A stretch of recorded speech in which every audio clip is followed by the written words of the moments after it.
So we've talked about infinitely long transmission lines and the types of voltage and current waves that can exist on them, but we haven't talked about what happens when you put a load at the end of your transmission line.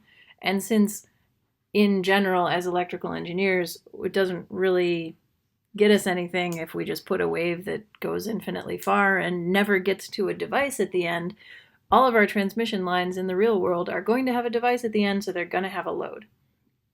And here's what that's going to look like. We're going to have some source like this. It's going to have a source impedance. It's going to be connected to a transmission line that's going to have some characteristic impedance. This is the source impedance. Some propagation constant and some length L. And then it's going to be connected at the end to a load, ZL. And our question is, what are voltage and current as a function of position on this line? Because remember, we have voltage has a plus going wave and a minus going wave, and current has a plus going wave and a minus going wave. And we know the relationships between the plus and minus going, well, the plus going voltage and current and the minus going voltage and current, but what are the total voltage and current and how do they behave on this line? Here's how we deal with that. It actually looks a lot like a plane wave reflection at interfaces problem, except the boundary condition that we have to satisfy is now Ohm's law. Turns out to be pretty straightforward. All right, so here's how we do that. For simplicity here, we're going to assume that here the source impedance is equal to Z naught. And then we're just going to say that there is some V plus going down this line from right there. So the voltage on the line, we already know what form it has to take because we know what the shape of the solutions to the transmission line wave equation are.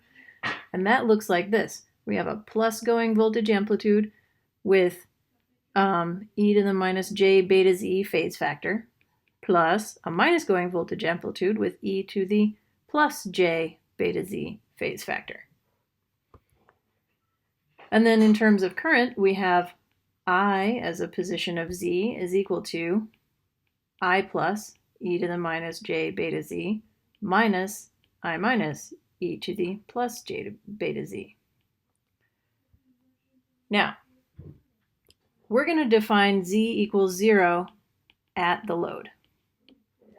And in order to make our lives a little bit simpler, we're going to define a new variable L, which is equal to minus z. So now, if I draw a picture of that, here's just our transmission line section. And here's our load.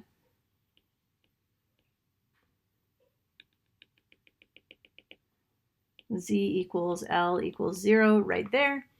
And then positive L goes to the left.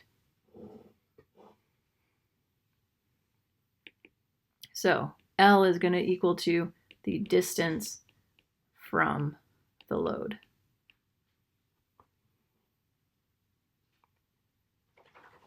The next thing I'm going to do is I am going to write voltage and current in terms of our reflection coefficient.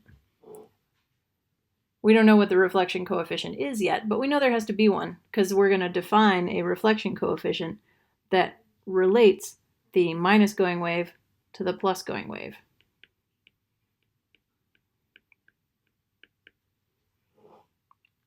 Very similarly to the reflection coefficient for a plane wave. And if this is the case, then our voltage as a function of position is equal to V plus times e to the minus j beta z plus gamma e to the j beta z. And in particular, at z equals 0, v of 0 is equal to v plus times 1 plus gamma. Doing the same thing for the current at z equals 0 is equal to v plus over the characteristic impedance times 1 minus gamma. Now what we have to do here is satisfy Ohm's law. At z equals 0, we need V of 0 divided by I of 0 equal to the load impedance, because that's Ohm's law. Just because it's a transmission line doesn't mean that when we have a load, we don't have to have this relationship. So we always have to satisfy Ohm's law. Using these previous two equations for voltage and current in terms of the reflection coefficient and this statement of Ohm's law, we then get that ZL is equal to V of 0 over I of 0, which is going to be V plus times 1 plus gamma divided by V plus over Z naught times 1 minus gamma. My V pluses cancel out. My Z naught is going to go up onto the top like that. And if I multiply all of this stuff out, ZL times 1 minus gamma is equal to Z naught times 1 plus gamma. And then moving like terms to the same side, we have ZL minus Z naught is equal to gamma times ZL plus Z naught, or a very similar equation to what we had for plane wave reflection at interfaces. Gamma is equal to ZL minus Z naught over ZL plus Z naught. That's the reflection coefficient. It makes sense now to talk about some edge cases. What happens if ZL is a short? Well, if we put in 0 for ZL, then we can see that gamma turns into minus Z naught over plus Z naught, so gamma is equal to minus 1. Which would mean that V at the load is equal to 0, and current at the load is going to have a max.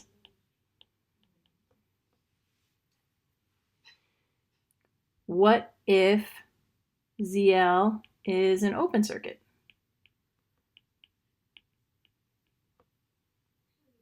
Well, in that case, we're going to have gamma is equal to, that would mean that ZL goes to infinity.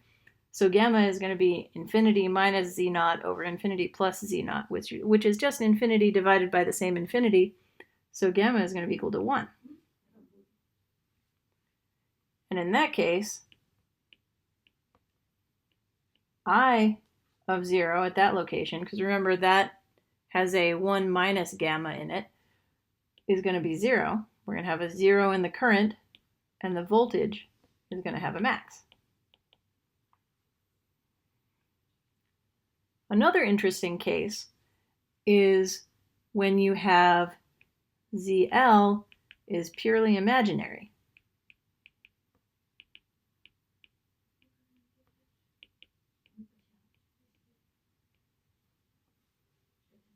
In that case, I'm going to write out this maths because it takes a little bit more imagining.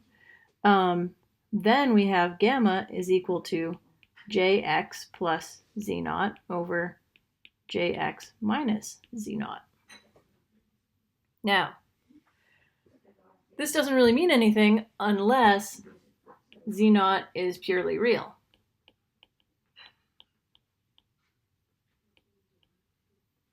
Which would mean a lossless transmission line. In general, that's a reasonable approximation to make on a reasonably good transmission line. So if you can buy it, or if your transmission line is pretty short, then this is a perfectly good way to deal with that. In this case, then what we have is gamma is equal to, if you work this out into magnitude and phase, then we have square root of x squared plus z naught squared at some angle, which is the arctangent of x over z naught,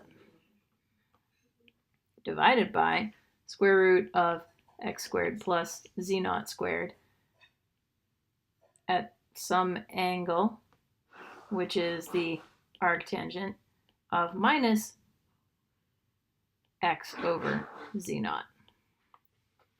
What does this mean? The magnitude of gamma is equal to 1 if the load impedance is purely imaginary.